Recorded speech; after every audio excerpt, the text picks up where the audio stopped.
Really serious issue. ఒక్కటి చెప్తున్నా, నేను కిల్ బెట్టింగ్ అని ఎంత పెద్ద ప్రమోషన్ చేస్తున్నారు. Hands off Ramabai.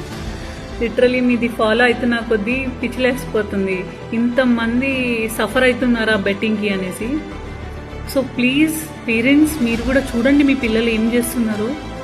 ఎంతమంది ఇన్ఫ్లుయెన్సర్స్ అన్న పేరుతోని బెట్టింగ్లోకి దించేస్తున్నారు. దానికి ఒక ఆల్గోరిథం అంట, మళ్ళీ టెలిగ్రామ్ ఛానల్స్కి రమ్మంటున్నారు. బెట్టింగ్ యాప్స్ అన్ని ప్రమోట్ చేస్తూ చేసేటోళ్ళకి పైసలు వస్తాయి భయ్యా, ఆడేటోళ్ళకి వస్తలేవాడా. ఏదో 1-2 రూపాయలు స్టార్టింగ్లో మనకు 100-500 వచ్చినట్టే కనబడతాయి, కానీ నిజానికి రావు.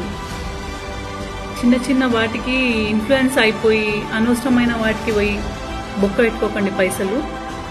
సో కొంచెం అవేర్నెస్. సాకల చదువులు కాదు కదా, చదువుకున్న వాళ్ళు అయితే కొంచెం బుర్ర పెట్టి ఆలోచించండి. చిన్న పిల్లలతో betting, how come why people are obsessed for the easy money. So think twice. ఆయన ఎంత బాగా ప్రమోట్ చేస్తున్నారు. నిజంగా ఆయన తీసే రీల్స్కి, ఇచ్చే కంటెంట్కి చాలామంది మారిపోయి బెట్టింగ్ ప్రమోషన్స్ కూడా ఆపేస్తున్నారు. Really hands off Ramabai, we really support you. Kill betting.